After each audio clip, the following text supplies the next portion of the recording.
संकल्प बाड़मेर के YouTube channel पर आपका हार्दिक स्वागत है।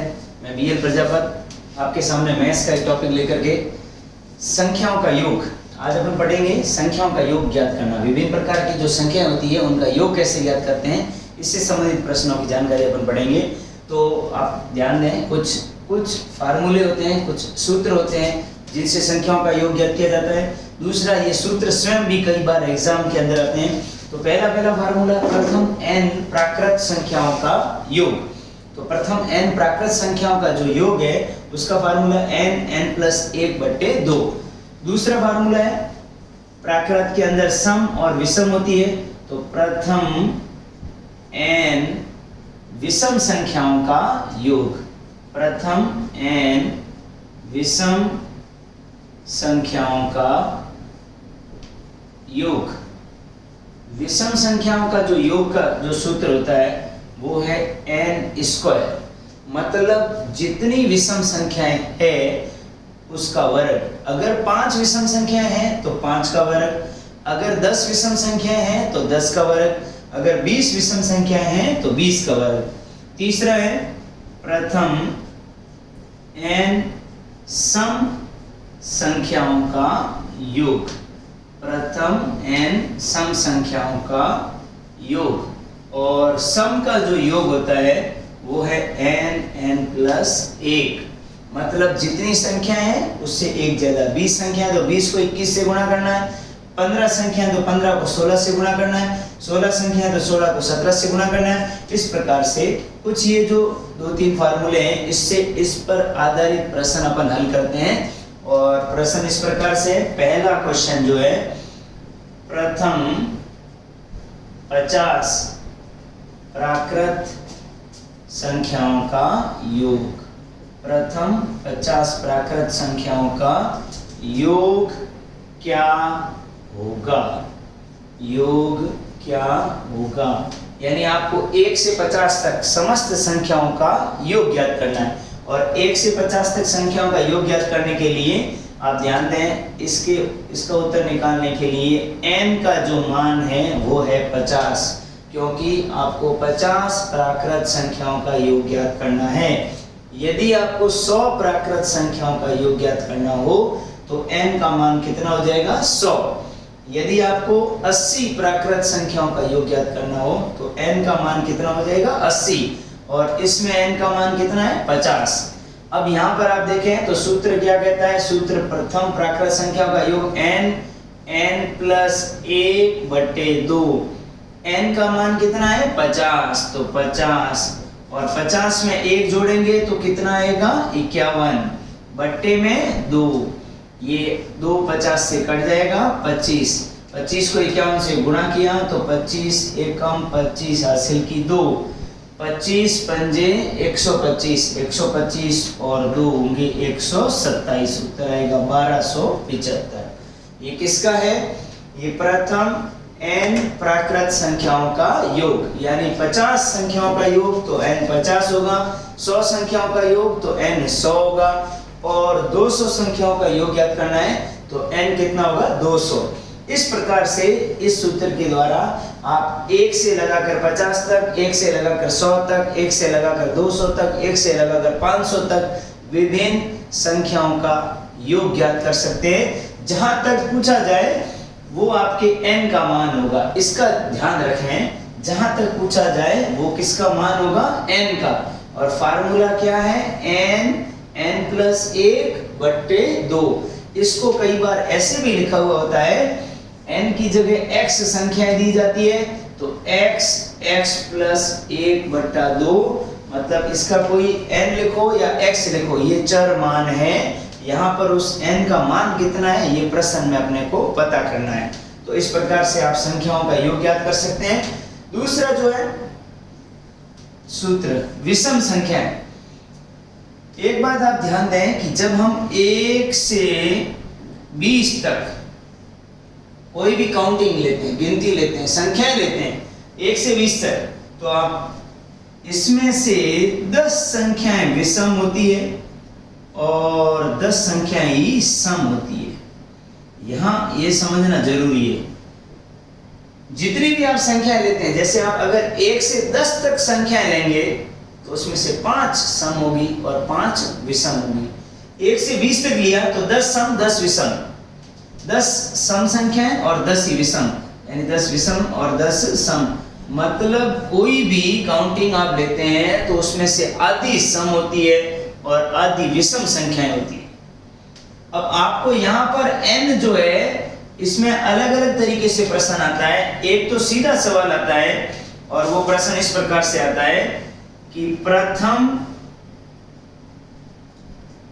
20 विषम संख्याओं का योग। प्रथम 20 विषम संख्याओं का योग क्या होगा?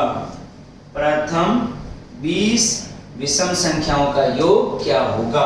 यहाँ पर 20 विषम संख्याएं कह दी गई है, इसका मतलब n का मान है 20।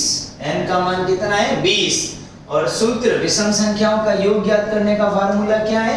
n square. तो यहाँ पर उत्तर आपका जो होगा उसके अंदर क्या होगा? 20 का वर्ग, और 20 का वर्ग कितना होता है? 400। कितना होता है? 400। यानी प्रथम 20 विषम संख्याओं का योग कितना होगा? 400। ऐसे ही पूछा जाए तो प्रथम 30 विषम संख्याओं का योग कितना होगा? तो 30 का वर्ग 900। प्रथम 50 विषम संख्याओं का योग कितना होगा? तो 50 का वर्ग 2500।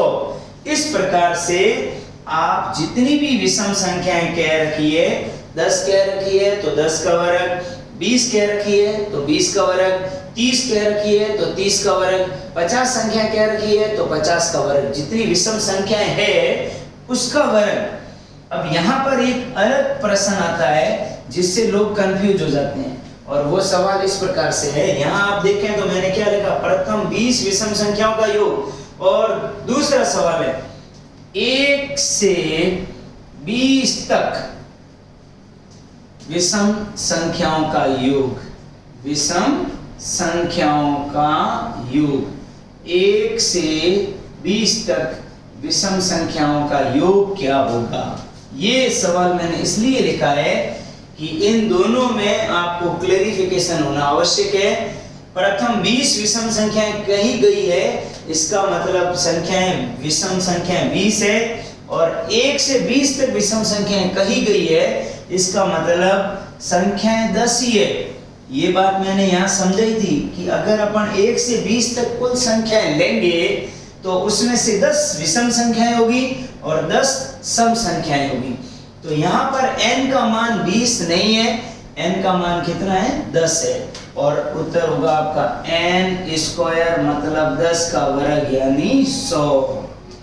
इन दोनों में जो ये अंतर है आपके, यह ध्यान होना चाहिए कि कभी कभार तो आपको पूछा जाएगा 1 से 100 तक, 1 से 100 तक समस्त विषम संख्याओं का योग, और कभी पूछा जाएगा प्रथम 100 विषम संख्याओं का योग। किस प्रकार से? तो ये दो प्रश्न और देखें इसके लिए, सम और विषम के लिए, और ये दो सवाल इस प्रकार से। चौथा प्रश्न है कि 1 से 100 तक समस्त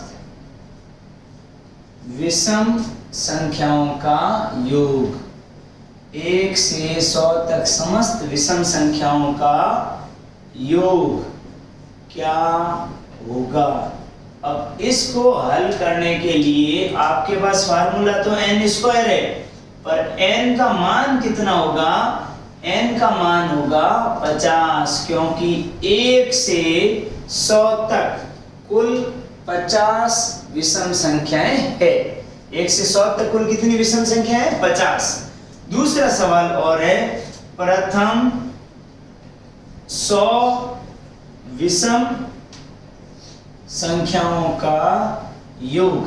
प्रथम 100 विषम संख्याओं का योग क्या होगा? अब इसका उत्तर ज्ञात करने के लिए आपके पास n जो है वो n का मान खुद 100 है, और यहाँ पर जो n आएगा n बराबर 100 है, उत्तर होगा n स्क्वायर यानी 100 का वर्ग जो कि होता है 10,000। कितना होता है 10,000। तो इन दोनों प्रश्नों में आप विभेद करें कि कई बार आपको से तक पूछा जाता है यानी 1 से 100 तक, तो 50 सम 50 विषम, और प्रथम 100 विषम संख्याओं का योग पूछा जाता है तो n का मान सीधा 100 आएगा। प्रथम 50 विषम संख्याओं का योग पूछा जाए तो n का मान 50 होगा।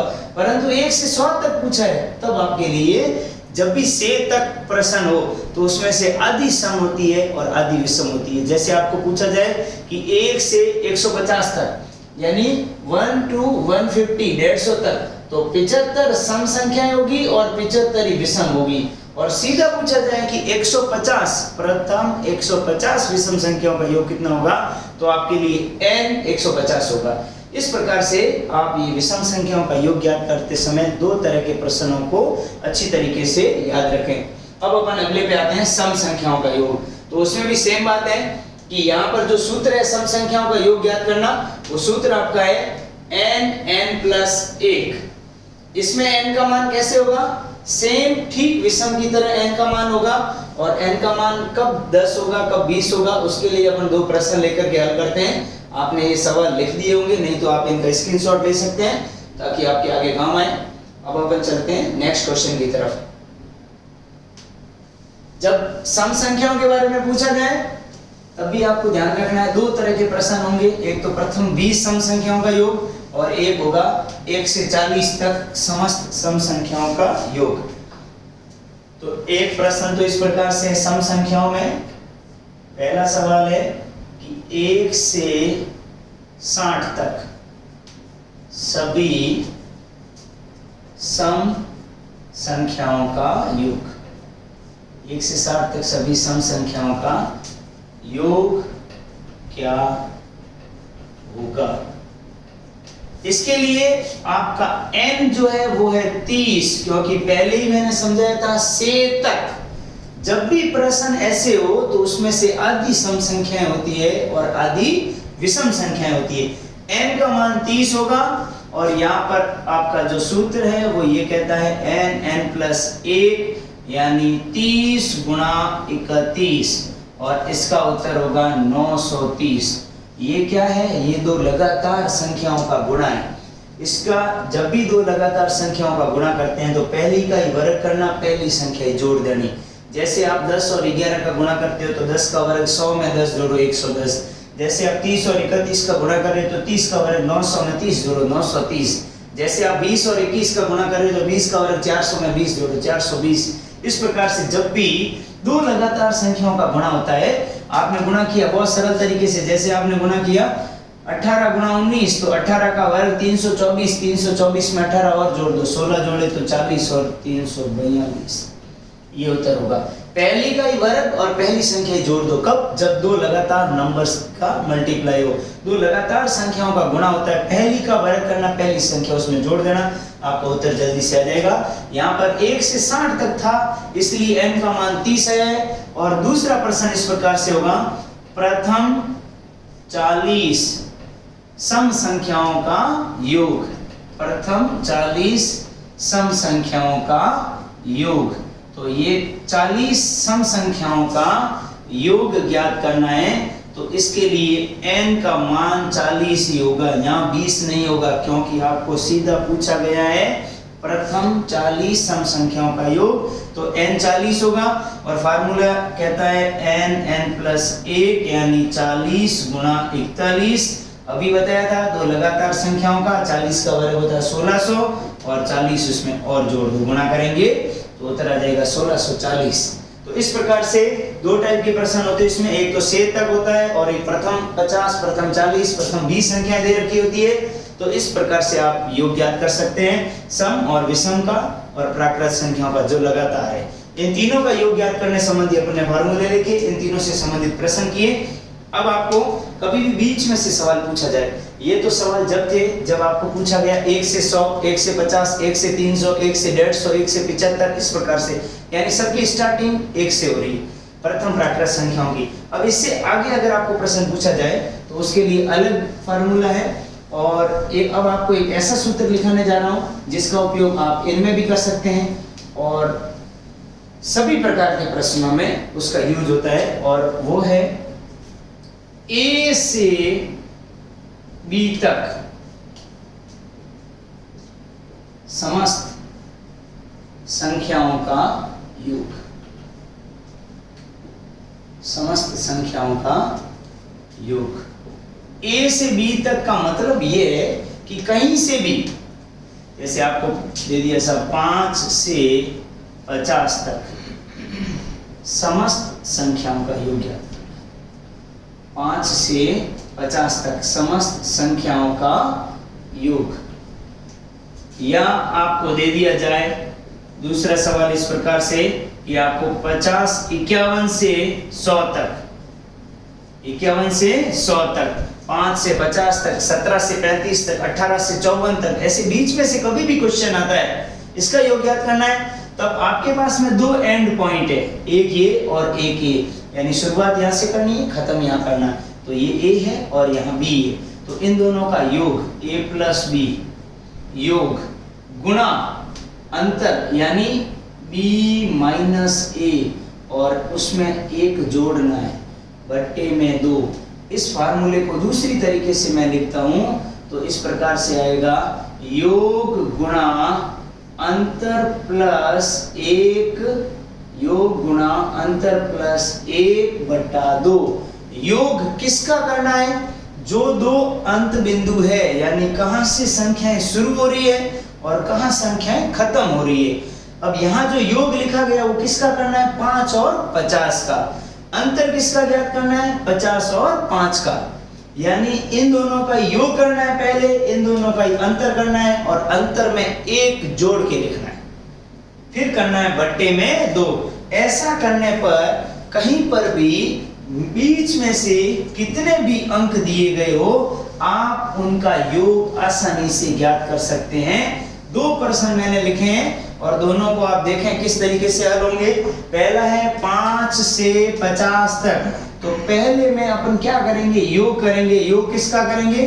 50 और 5 का। कितना आ गया? 55 गुणा। अब दूसरी बार है अंतर। अंतर किसका है? 50 और 5 का। कितना आया? 45।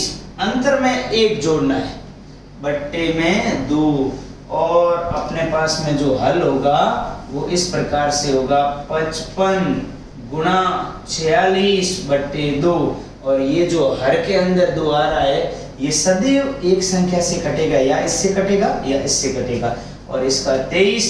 अब आपको इससे गुणा करना है, तो आप 23 का पहाड़ा 20 पंजे 100 और 5 की 15, 115 होगा। 23 का पहाड़ा 5 बार बोला 5 हासिल की 11, दोबारा भी 115 होगा।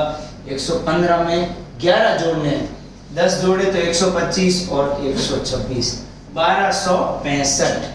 5 से 50 तक समस्त संख्याओं का योग।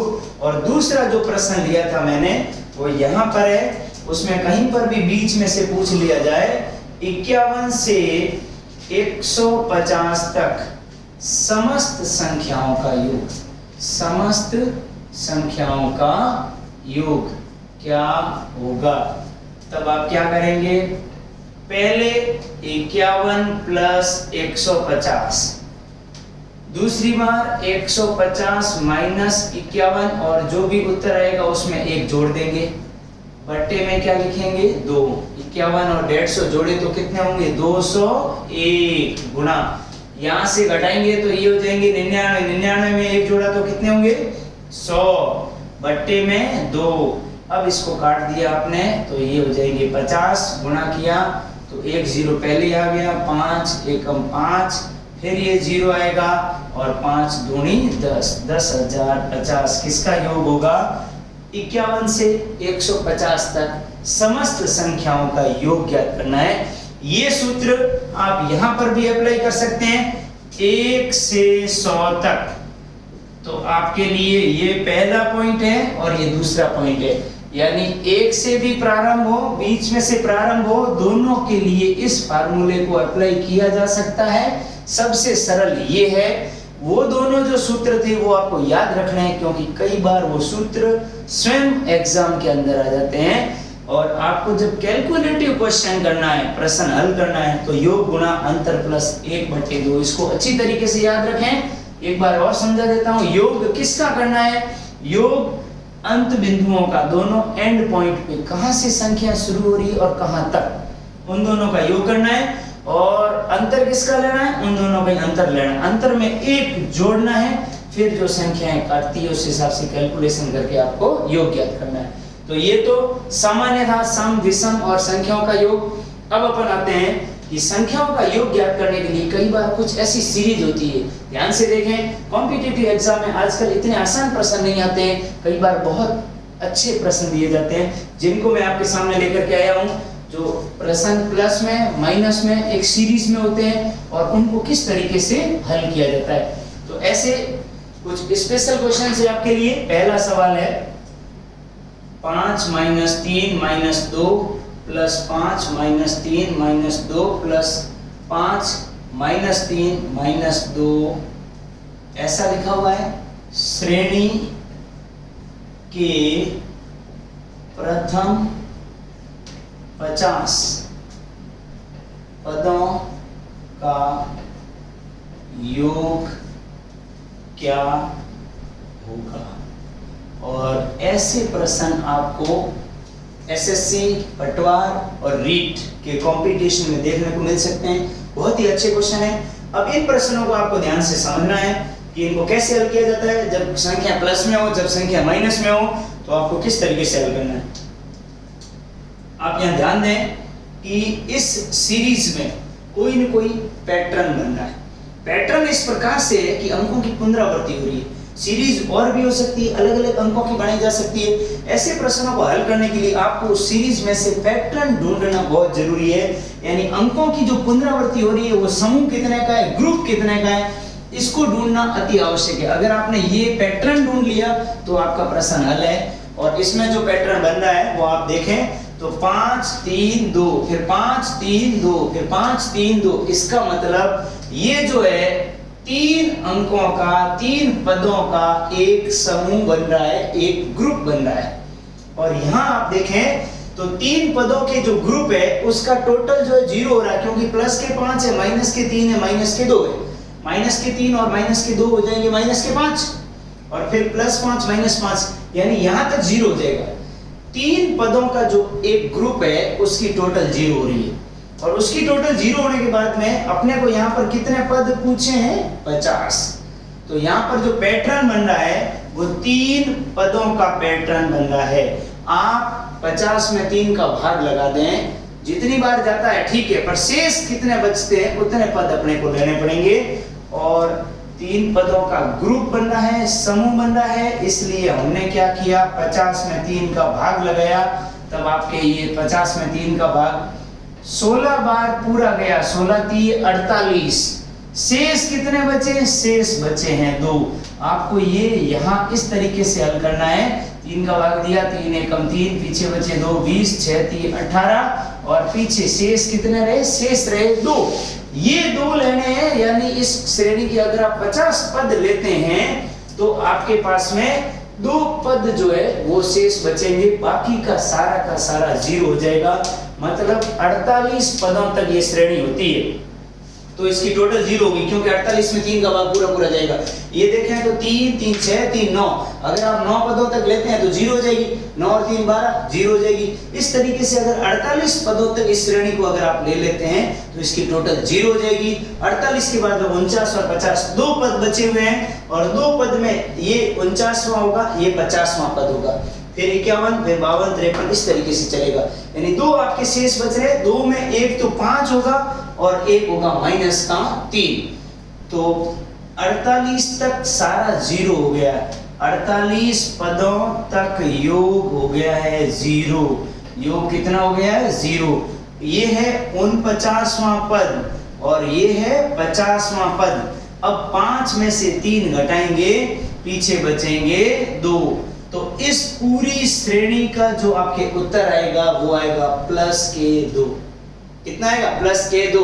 और ये 50 से छोड़ के मैंने 51 पदों तक ले ली होती, आपको 50 नहीं कहकर ये कहा गया होता कि इस श्रेणी का 51 पदों तक योग, तो 51 में 3 का भाग पूरा चला जाता, कोई शेष नहीं बचता, तब इस श्रेणी का योग हो जाता 0। अगर 60 का कहा जाता तो 60 में भी 3 का भाग पूरा पूरा जाता है, तो इस श्रेणी का योग हो जाता 0। अगर 61 का बोला जाता तो 61 के अंदर आप 3 का भाग लगाते हैं तो ये 20 बार तो पूरा गया, पीछे शेष कितना बचा 1, यानी एक पद रहता जो कि पहला पद है वो कौन है 5, तब योग कितना होता 5। इस प्रकार से यहाँ पर 50 हो सकता है, 51 हो सकता है, 61 हो सकता है, 72 हो सकता है। आपको इसमें से पैटर्न निकालना है और पैटर्न जितने अंकों का बनता है, 3 कहां से आया 3 अंकों का पैटर्न बनना था इसमें, तो 3 अंकों का पैटर्न बनना था, अपने 50 में 3 का भाग दिया, शेष 2 बचे यानी 2 पद जो होंगे वो लास्ट में रहेंगे। 3 पद तक इसका योग 0 होता है, प्रत्येक 3 पद के बाद में टोटल 0 हो जाती है, जो कि श्रेणी शो कर रही है ऐसा इसमें दिख रहा है। तो 48 तक 0 हो गया, पीछे 2 ये बचे, एक प्लस का 5 है, एक माइनस का 3 है, इसका उत्तर आया 2। इस प्रकार से ऐसे पैटर्न बन करके कई प्रश्न होते हैं। और आपको उदाहरण देता हूं, कई बार इस तरह के क्वेश्चन होते हैं जिसमें 0 हो रहा है, कई बार ऐसे क्वेश्चन होते हैं दूसरा 4 - 3 + 4 - 3 + 4 - 3 के 20 पदों का योग, 20 पदों का योग। अब यहां पर 0 नहीं हो रहा है, योग क्या होगा? इस प्रश्न में आप देखें तो 4 3 4 3 यानी 2 अंकों का पैटर्न बन रहा है। उसमें कितने का बन रहा है 3 अंकों का, यहाँ कितने का बन रहा है 2 अंकों का। यहाँ 0 नहीं हो रहा है, परंतु प्रत्येक 2 के सेट में योग जो है वो प्लस का 1 आ रहा है। 4 में से 3 गया, फिर 1 बचा, फिर यहाँ 4 में से 3 गया 1 बचेगा, 4 में से 3 गया 1 बचेगा। ऐसे 2 के जो सेट है वो कितने सेट होंगे, आपको कितना पूछा है 20 पदों का, तो 20 में 2 का भाग पूरा पूरा चला गया, तो 10 सेट या 10 समूह होंगे और प्रत्येक समूह का योग आ रहा है प्लस का 1। तो पूरी श्रेणी जो होगी 20 पदों की, प्रत्येक सेट या प्रत्येक समूह का योग +1 आ रहा है, इसलिए 10 सेट का योग हो जाएगा प्लस के 10, 10 को 1 से गुणा कर दिया। यहाँ समूह का योग अगर -1 आता, समूह का योग अगर -1 आता तो -1 से गुणा कर देते। और वो किस प्रकार से होता है, ऐसे अगर प्रश्न है 3 - 4 + 3 - 4 + 3 - 4 के 30 पदों का योग क्या होगा, 30 पदों का योग क्या होगा? अब यहाँ पर अंक तो वही है 3 और 4, परंतु क्या है थोड़ी सी चेंज है। यहाँ पर भी 2 का पैटर्न बन रहा है, परंतु प्रत्येक सेट का उत्तर कितना आ रहा माइनस का 1। पद कितने हैं 30, सेट कितने के बनने हैं, समूह कितने कितने के बनने हैं 2 के, तो कुल कितने समूह बनेंगे 30 में 2 का भाग लगाया तो 15 समूह बनेंगे। और 15 समूहों का योग जो होगा वो 15 गुणा -1 बराबर -15 होगा। इस प्रकार से आपको प्लस माइनस में अलग अलग सेट दिए जा सकते हैं। 3 संख्याओं का सेट हो सकता है, 2 संख्याओं का सेट हो सकता है और अलग अलग हो सकता है। यहाँ 30 की जगह आपको 31 दिया जा सकता है। जब 30 पद है तब तो ये, और इसी में अगर 31 पद होते तब आप समझें कि आपके 15 समूह बने, 15 का -1 यानी -15, 15 समूह 30 पदों तक बन गए। लास्ट में 31वां पद ये होगा, 32वां ये होगा। इस प्रकार से वापस श्रेणी चलेगी तो जो 31 पद है तो अंतिम में प्लस का 3 होगा, यानी 15 तो माइनस के हैं और प्लस का 3। अब आपके इसका योग बैठेगा जो -12 हो जाएगा। यहाँ ध्यान दें आप विशेष रूप से कि अगर भाग पूरा पूरा नहीं जाता है, 31 पद हो जाते हैं, तब 30 पदों तक योग इसका -15 हो गया है। क्यों?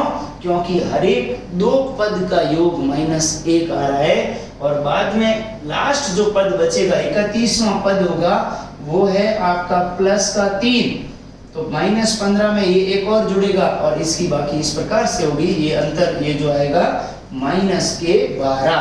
तो इस प्रकार से अंकों की जो श्रेणी आती है इसका योग आप ज्ञात कर सकते हैं। और ये सवाल बहुत ही अच्छे प्रश्न है और कंपटीशन में आ सकते हैं। इसके अलावा जो 1 2 3 के जो प्रश्न है वो भी मैं कुछ लिख देता हूं।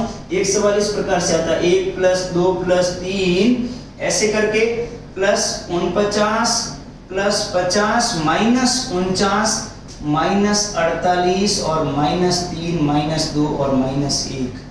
ध्यान से देखें इस प्रश्न का योग क्या होगा। अब आपको इसका योग ज्ञात करना है। तो इस श्रेणी में आप देखें, इस श्रेणी को दो पार्ट में तोड़ दें। ये देखें यहां पर इसका भाग 1 से 49 तक प्लस की संख्या है और 1 से 49 तक माइनस की संख्या है। यहां देखें प्लस का 1 माइनस का 1 माइनस का 2 प्लस का 2। तो ये तो सारे के सारे कैंसिल हो गए, जितने प्लस के थे उतने माइनस के, परंतु बीच में कौन बच गया? प्लस का 50। तो इसका योग सीधा सा दिख रहा है और वो कितना होगा? प्लस का 50। एक बार और समझें, जब ऐसी श्रेणी होती है तो ये जरूरी नहीं हमेशा 50 या प्लस माइनस के 50 हो सकते थे, परंतु जो प्रश्न दिया गया है उसके अनुसार इसका उत्तर क्या बनेगा? तो जो 1 से 49 तक संख्याएं थी वो प्लस में थी और 1 से 49 तक भी माइनस में थी। तो जितनी प्लस की थी उतनी माइनस की थी, वो तो कैंसिल हो गई। पीछे कौन बचा? बीच में 50 एकमात्र अंक बचा है जो पॉजिटिव इंटीजर है, धनात्मक पूर्णांक है, तो उसका उत्तर प्लस के 50 आ जाएगा। अब इसके बाद में कई बार क्या होता है कि इसमें भी आपको यहां पर एक और प्रश्न लिख रहा हूं, 5वां क्वेश्चन है, इसमें भी कुछ चेंजेस कर दिया जाता है। जरूरी नहीं इस पैटर्न में, आपको हर तरीके से प्रश्न आना चाहिए।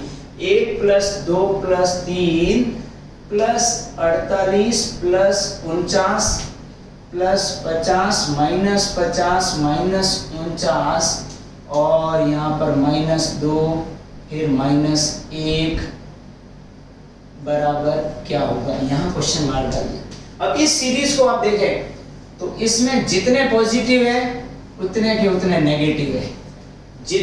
सीरीज ये शो करती है कि जितने धनात्मक पूर्णांक है उतने के उतने ऋणात्मक है सारे, यानी बराबर है। 1 से 50 तक माइनस की काउंटिंग है और 1 से 50 तक प्लस की काउंटिंग है।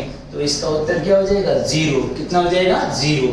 अब ये जो प्रश्न मैंने समझाए हैं आप इनको रटे नहीं, इनको देखें और इनको समझें, क्योंकि यहाँ पर बीच में कई बार तो 50 एक बार ही दिया होता है, कई बार 2 बार दिया, कई बार गायब भी किया जा सकता है, कुछ भी संभव है। आपको उस श्रेणी को देख के पता लगाना है कि कितने प्लस के हैं और कितने माइनस के हैं। यदि प्लस और माइनस के सारे अंक समान है, बराबर है, तब आपका 0 होगा, अन्यथा इसका उत्तर 0 नहीं होगा।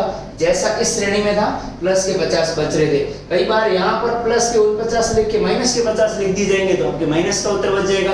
आपको संख्या श्रेणी को बहुत अच्छी तरीके से पढ़ना है और समझना है। ऐसे प्रश्नों को हल करने के लिए आपको संख्या श्रेणी में से पैटर्न ढूंढना है, समूह कितने कितने के बन गए और प्रत्येक समूह का उत्तर क्या, प्लस में 1 आ रहा, माइनस में 1 आ रहा, प्लस में 2 आ रहे, माइनस में 2 आ रहे।